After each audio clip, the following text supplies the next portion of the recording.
alors Aliou Sow ñu daal di dugg léegi ci actualité bi tàmbali comme d'habitude ak Walf Quotidien. Donc Walf Quotidien def à ça une défiance de ténor de Benno Bokk Yaakaar au local, les germes d'une débâcle. Donc le PS se prépare à un plan B. Mary Teuw Niane défi Macky Sall donc bu mel ni daal jamono ji Benno Bokk Yaakaar ci ndetteelu la jamono ñeel local yi nga xamante ni ñu ngi koy dëgmal. Oui, ça va être très compliqué. Ça va être compliqué parce que kenn xamul lan la Macky Sall mi nga xam ne moom mooy ndey mi la ji moom moo war a décider de ce qui pourrait se passer par rapport à ces investitures. Lan la Macky Sall nar a décider. Il me semble que il nous semble en tout cas il semble en général que ni en ce moment ci semaine bii la Macky Sall war a wax kan ak kan moo war a jiite ban ak ban gox. waaye problème bi moom mooy ci li ñuy wax ci suuf. li ñi jot a xam tuuti ci suuf nee nañu Macky Sall dafa wax ni à la base balaa moo commencé dara na maire bépp bi nga xam ne maire bu Benno Bokk Yaakaar la nekk ci biir coalition Benno Bokk Yaakaar. ba téye seen gox nañ leen renouveler laat ñoom ñëpp seen mandat. Donc maanaam képp koo xam ne maire bu Benno Bokk Yaakaar nga nekk ci sa gox waa Benno Bokk Yaakaar dañu war a dajaloo def benn say pour jàppale la. loolu la ñu wax ni moom la Macky Sall wax ci suuf le temps de voir comment fonctionner avec les autres investitures. Mais problème boobu selon ni ko Walf Quotidien waxee cette défiance de ténor donc de Benno au local. nan la nar a demee ñu ne les germes d'une débâcle. J'aime bien. Le PS se prépare à un plan B. Plan B, donc ça voudrait dire que Macky Sall décision yi mu nar a jël yi nar a ñëw narul arrangé waa PS te waa PS dañu jóg pour assumer seen responsabilité. d'où ça ferait que ni donc débâcle dina am loolu la Walf Quotidien wooye les germes d'une débâcle donc maanaam pëcc xool dina am forcément il faut l'attendre ci fan yii di ñëw wala heure yi sax di ñëw parce que à tout moment le président peut sortir justement président Macky Sall peut sortir ses listes yi nga xam ne moom la xalaat ni wóolu na leen pour ñu dem donc ci élection locale ñeneen ñëpp ñi nga xam ne choisir ñu leen ñu topp seen ginnaaw mais est-ce que Macky Sall dinañ respecter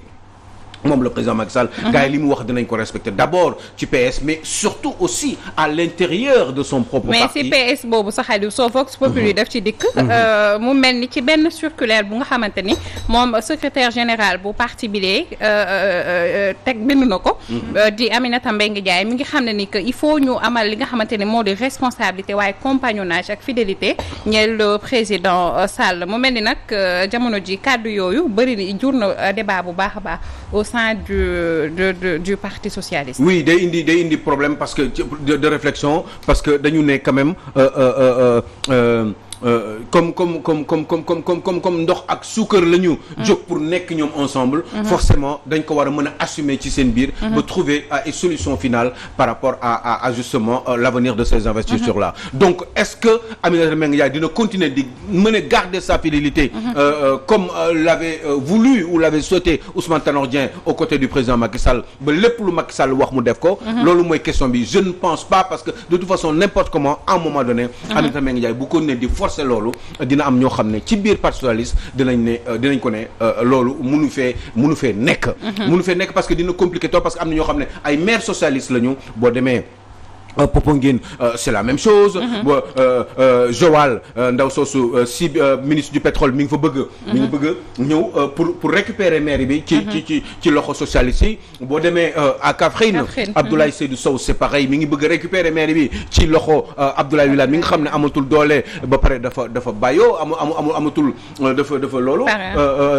ki mu fi daan nekk di ko jàppal di ko may doole nekkatu fi donc te amul te ki ko remplacer ko wutu Aminata Mbengue Ndiaye mënu ko jàppale noonu parce que amul la même trempe qu'avait feu Ousmane Tanor Dieng donc c'est très compliqué dans beaucoup de départements beaucoup d'endroits boo demee Thiès c'est pareil hein loolu sax le mandat def benn jàngat bu am solo def Benno Bokk Yaakaar à Thiès APR trop gourmande selon le Parti socialiste donc mu mel ni naa jamono ji Aliou Sow cin li fépp la baxee ci APR c'est compliqué na trop parce que kenn xamul ndax Macky Sall décision yi mu nar a jël yaa ngi wax waxu Thiès est-ce que taala si la gars yi dinañ ko bàyyi muy kon di renouveler waat son mandat. PS est-ce que dinañ ko seetaan APR aussi est-ce que dinañ nangu APR nga xam ne ñoom ñoo nekk ci nguur gi ils ont beaucoup de ténors yoo xam ne ñi ngi ci nguur gi ñi ngi yor ay responsabilités au niveau du gouvernement wala des directions donc nationales. Donc ñooñu ñëpp bëgg ay wàll pour am une survie politique après Macky Sall ñooñu il leur faut impérativement ñoom une base solide au travers d'une mairie qu'ils auraient gardée ci biir seeni gox yooyu te ñooñu bëgg nañu après Macky Sall ñu connaît di politique ñooñu nan la ñu nar def ñoom Abdou Mbow nan la ñu nar def ñoom Malick Mbaye comment il doit faire par rapport ak décision bi nga xam ne Macky Sall nar na ko jël éventuellement par rapport ak li ñuy ruumalaat ci suuf ne képp ku nekk maire parce que bu fekkee ne képp ku nekk maire dañ lay bàyyi pour renouveler waat sa mandat ça veut dire que le président Macky Sall pourrait soutenir donc Talla Sylla mais ñeneen ñi ay ñoom Abdou Mbow nan la ñuy def comment ils vont faire le nouveau ministre nga xam ne moom Thiès Ouest la nekk ministre Yankhoba Diattara qu'est-ce qu'il va faire moom tamit il aura voulu dina bëgg ki sant Dieye comment il s'appelle xawma lan Abdoulaye Dieye aussi comment il va faire keneen ki aussi noonu am na un autre là mooy le ministre xawma lan affaire élevage ak yi demee noonu mooy le gynécologue là xawma lan Ndiaye kooku tamit dafa bëgg a téye Thiès Ouest nan lay def est-ce que ils seront donc compatissants par rapport aux décisions du président Macky Sall. Je ne pense pas que dina metti trop parce que ñoom ñëpp ni ñu bëgg ce que Talla Sylla ku nekk téye sa maire yi après ñu xool exactement qu'est-ce qui va se passer pour le cas c'est pareil aussi pour Thiès Nord. Est-ce que Habib Niang dina nangu c'est vrai qu'il est très poli mais est-ce que dina nangu wax dëgg yàlla ak doole bi mu am Thiès Nord yëpp président Macky Sall ne ko retire-toi petit gars et puis bàyyil ñeneen ñu dem lan la mën a président mën a échanger pour que Habib Niang ñu mën ko sacrifier politiquement dans l'avenir parce que ça veut dire que moom bu fekkee ne téyewul ci dara eh ben c'est foutu pour lui parce que ça veut dire que moom jeexal na est-ce que moom dina jël xawma lan dina jël mbaajam sangu ak pétrole ne am Macky Sall ak Almed ne ko taalal. Est-ce que c'était pas une erreur aussi de dissoudre un mouvement comme ça? Un mouvement boo xam ne aussi puissant au niveau de l'APR juste parce que il doit certainement être extrêmement amoureux du président Macky Sall mais est-ce que amour boobu réciproque na justement ça pose des problèmes risques yooyu kenn du ko jël en politique surtout quand on est jeune et quand on a de l'avenir wala surtout aussi quand on est lié à un monsieur qui s'appelle Macky Sall qui est président de la République qui est ci nekk ci dernier mandat am yow nga nar a sacrifier sa bopp pour loolu alors que vous n'avez aucune garantie donc boobu tamit problème la ci Habib Niang donc ñoom ñëpp ils ont des problèmes Abdou Mbow qui est premier vice-président de l'Assemblée nationale mais kooku nan lay def c'est un problème moom est-ce que dafa nar a bàyyi ñu sacrifier ko après il n'aura plus de vie politique après Macky Sall parce que ñëpp xam nañu bu teewul ci dara malgré sa puissance au niveau de l'Assemblée nationale ak même par rapport ak doole bi moom parce que ñëpp xam nañu lan mooy vice-président de l'Assemblée nationale le premier vice-président ça s'appelle Abdou Mbow tey bu Moustapha Niasse amoon empêchement Abdou Mbow moo fay nekk donc il est puissant ci wàllum ci biir législature bi waaw kooku nan la nar a def biir Thiès xam nga kooku doful il faut mu jëm a reyante am doole barki dem mi ngi doon def un grand meeting là-bas qu'est-ce qui va se passer est-ce que moom tam dina nangu ñu sacrifier ko donc loolu yëpp faisant on se demande Macky Sall bu jëlee décision est-ce que ils vont ces gens-là que j'ai cités entre autres ak ñi ñu mënul citer ñëpp ñooñu est-ce que dinañu nangu loolu Macky Sall rendi leen gis nga su fekkee ne le président Macky Sall il parvient à gérer situation bi Benno Bokk Yaakaar nekk nii jëmale élection sans mu am implosion wala explosion selon ku nekk sa entendement non ma xam ne c'est un vrai leader politique et su boobaa su ne damay def troisième mandat xam leen ne da koy def en tout cas Aliou Sow du ñu yam Thiès sax ndax même Saint-Louis mu mën a réussir même Saint-Louis sax gis nañ Mary Teuw Niane le mandat daf ci dikk def ci benn jàngat bu am solo moom it def élection municipale à Saint-Louis Mary Teuw Niane sur les traces de ABC mu mel ni moom it nee na que dina samp ndëndam que mu neex wala nakari Benno Bokk Yaakaar te du nag kenn ku nga xamante ne jamono ji mooy far diwaanu Ndakaaru war a décider pour Saint-Louisien yi. C'est vrai Mary Teuw Niane sur les traces de ABC. ABC donc feu Alioune Badara Cissé. je crois que est-ce que ñeent fukki fan yi ñëw na wala passé na. est-ce que mat na parce que bis yi dafa gaaw ba nga xam ne. yàlla na ko yàlla na Firdawsi nekk sa dernière demeure. moom Alioune Badara Cissé. et puis di masawu encore di encourager sa famille. donc dañu ne Mary Teuw Niane un professeur émérite.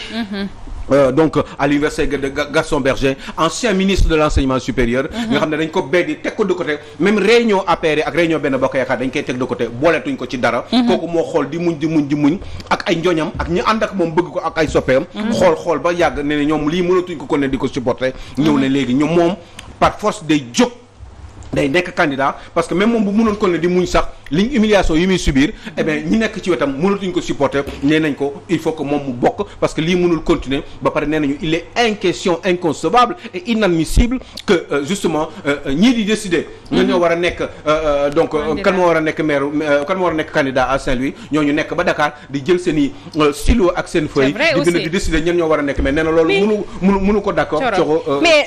man je me demande yow bu fekkoon ne élection législative la ak yeneen yu ni mel ñu ne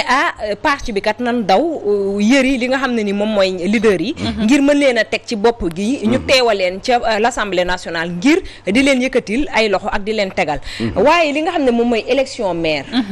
muy soxal localité soxal ñi nga xam ne ni ñoom ñooy yeewoo ci yooyu les localité man lan moo ci yoonu njiitu réew dëgg la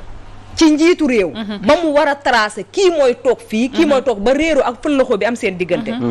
jaaxal na ñu bari teg ci beneen affaire mooy man yaakaar naa yabaate am na ci kaw ñi nga xam ne ñoom ñooy askan bi war a tànn yabaate am na ci parce que bu fekkente ne yow sag démb leerul waroo xool xamunuñ ko sag démb leerul waroo xool sag tey bu fekkente ne da ngaa yorug réew defoo ci dindiwoo ci yaakaar naa ne du gox ak goxaat yi ngay war a samp sa ay ndaw pour mën a toogaat yu leen surveiller nañu waxante dëgg donc man ni ma koy waxee chaque jour heure may daane Aliou Sow na askan bi jël seeni ay matuwaay seeni ay carte ñoom ñoo ko moom Macky Sall moomu ko Ousmane Sonko Pastef moomu ko Khalifa Sall moomu ko nañ jël seeni matuwaay dem fal ku leen neex ci gox goxaat yi société civile bu fa génn sax taxaw ci benn ndaw ne dafa bëgg a falu nañ ko xool ndax jege na askan bi ndax mën nañ koo jox seen carte ñu jox leen seen carte parce que fël la ko réeroo bi ñoom ñoo ko yóbbee seen bopp mais est-ce que aussi Aliou Sow ma lay poser question est-ce que arrangement dina am ci seen diggante est-ce que dina leen arranger comme ni ko Paate waxee sànq su fekkente ne gis nañ leen ku ci nekk yëkkati say loxo ne da ngaa bëgg a falu ci sab gox alors que am na ci ñoo xam ne ko mel ni Abdou Mbow lan la pesé Thiès ñu wax ko déedee lan la pesé Thiès ban poids la fa am ba war a nekk nag di fa loxoog réeroo ku mel ni Talla Sylla dafay dem toog anam loo def Thiès defoo fa dara dudul ay canon ngay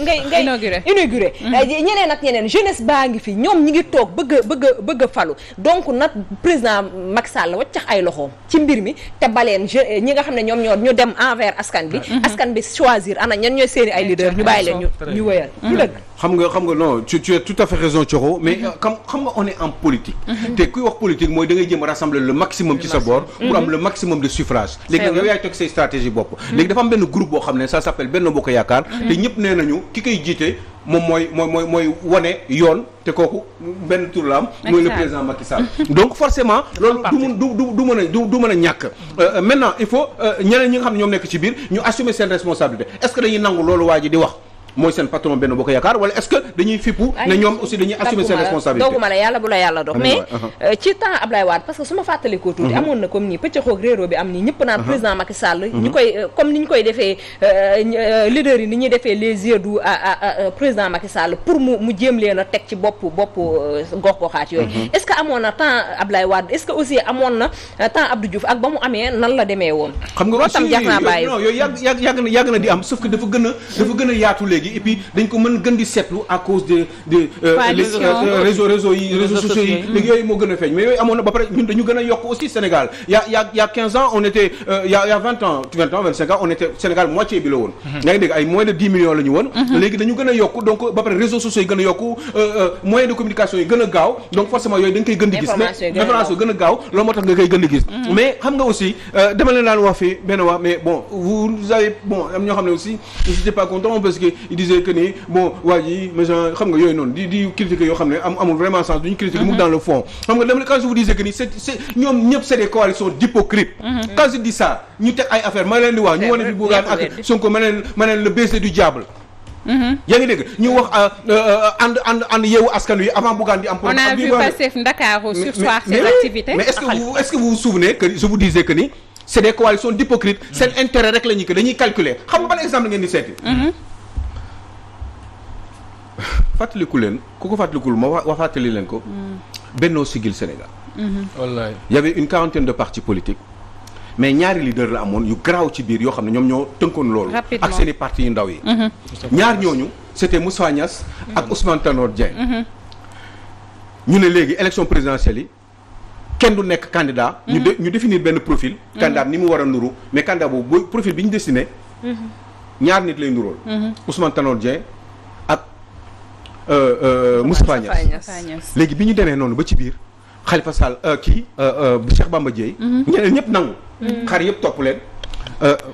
Macky Sall ak Cheikh Bamba Dièye ñu ne ñoom dañuy nekk candidat par force ci biir ñëpp di leen yuuxoo